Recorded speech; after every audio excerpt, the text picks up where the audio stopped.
All right, chess fans, let's jump right into Game 12 of this World Chess Championship. Yeah, Ding Liren just lost Game 11 against the young prodigy Gukesh D.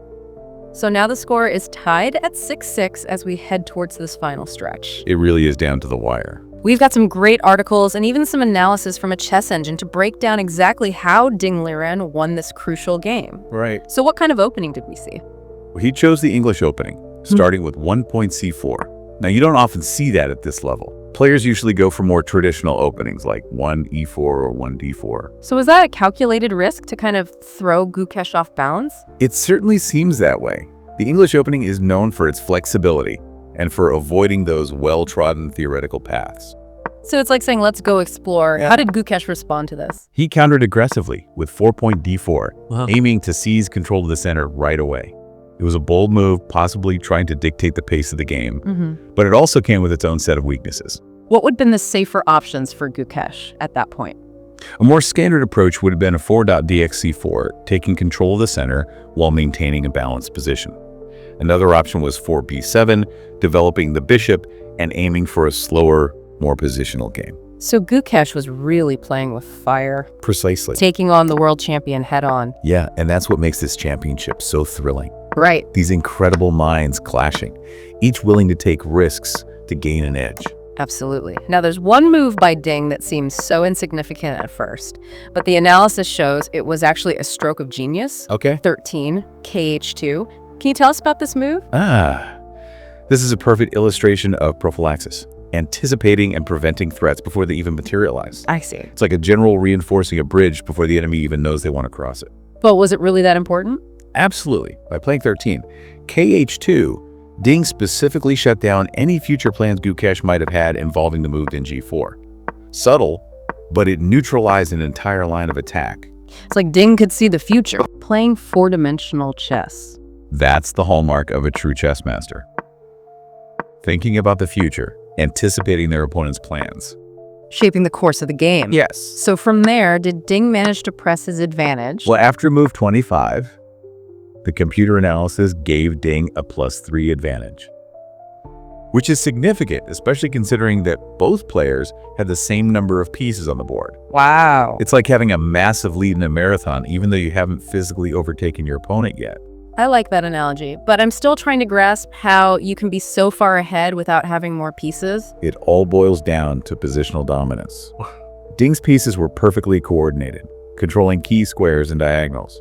His bishop pair, just to give you an example, exerted control over crucial diagonals, making it incredibly difficult for Gukesh's pieces to maneuver effectively. So Gukesh was basically playing with one hand tied behind his back. Exactly. No matter what Gukesh tried, Ding had an answer for it. It's like he was inside his head, Yeah. reading his thoughts. Exactly. So how did Ding translate this positional dominance into a win? There was a beautiful combination of moves starting with 17, QD2. Okay, let's break that down. What was so good about 17, QD2? So it accomplished two crucial things. Firstly, it removed the queen from being pinned along the diagonal, giving it more freedom. Okay. And secondly, it prepared for the advance of the d-pawn, which became a real thorn in Gukesh's side. So it wasn't just the immediate effect. Right. It was about the strategic implications. Precisely. It's like setting up a domino effect, I like that. where each piece falls into place Okay. to create the desired outcome. So then Gukesh played 17.bg6, and Ding responded with 18d4. Was that the start of the domino effect? Absolutely. With 18 d4, Ding seized control of the center and pushed his d-pawn even further, Okay. restricting black's pieces, creating a real positional bind. Then came a move that to me seemed a bit strange. 19, ng1. Why retreat the knight like that? It might seem counterintuitive, but sometimes the best form of attack is a well-timed retreat.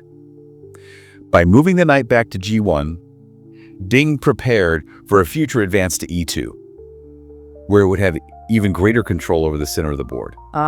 So it's not about immediate control, but about long-term influence. Exactly. It's like sacrificing a pawn to gain a bishop pair. You give up something small. Gain something bigger. Yes. I see. And in this case, that long-term advantage was control of the center. Yes.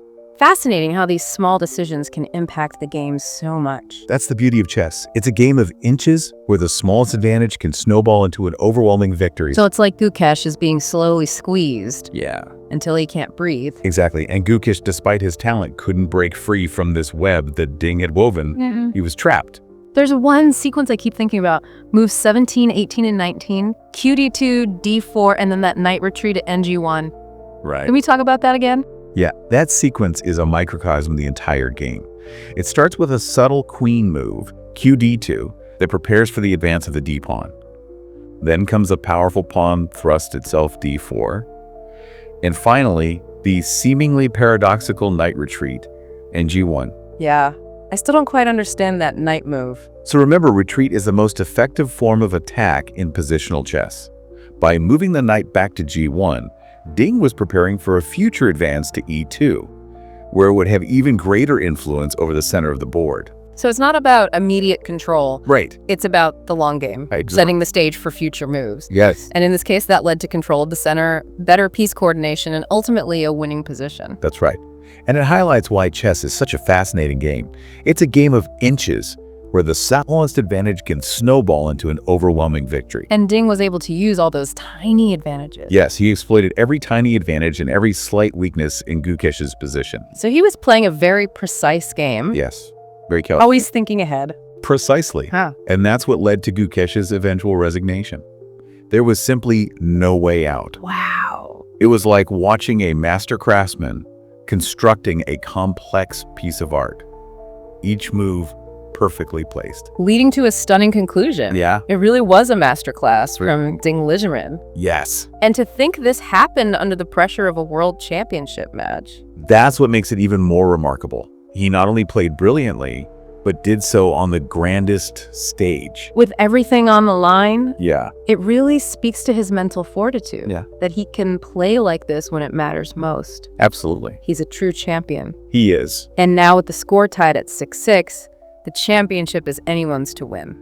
Anything can happen in these last two games. The momentum has shifted. It really has. Ding has found his groove. He has. And I think Gukesh is going to have to dig deep to come back from this. I think so too. It'll be fascinating to see what happens next. It will. These are two of the best players in the world. Absolutely. Battling it out for the ultimate prize. It doesn't get much better than this. But let's take a moment to appreciate Game 12. Okay. This was truly a chess masterpiece. It was a reminder of why we love The chess. strategy, the The tactics, psychology. it's amazing. It is. And for those of you who want more, we've got some bonus content coming up. We're going to break down some key variations and analyze the game from the computer's perspective.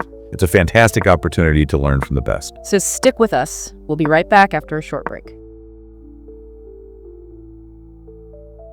Welcome back. It's amazing how much discussion one game of chess can create. Yeah, it's like every move opens up a whole new universe of possibilities. Exactly.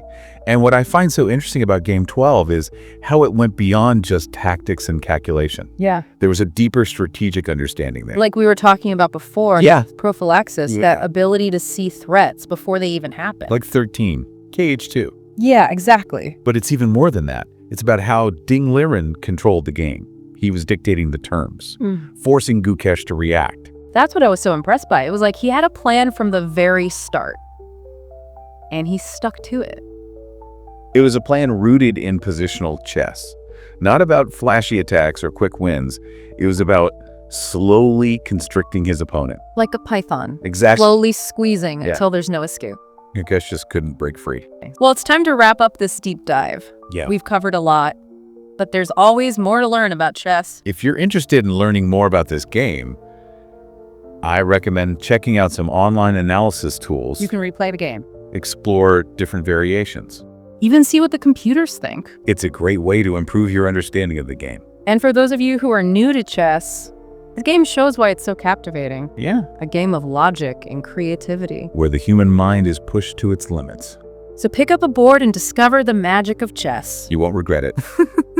Thank you for joining us. We'll be back soon with more from the world of strategy and competition. Until then, keep those minds sharp, and may your next move always be your best move.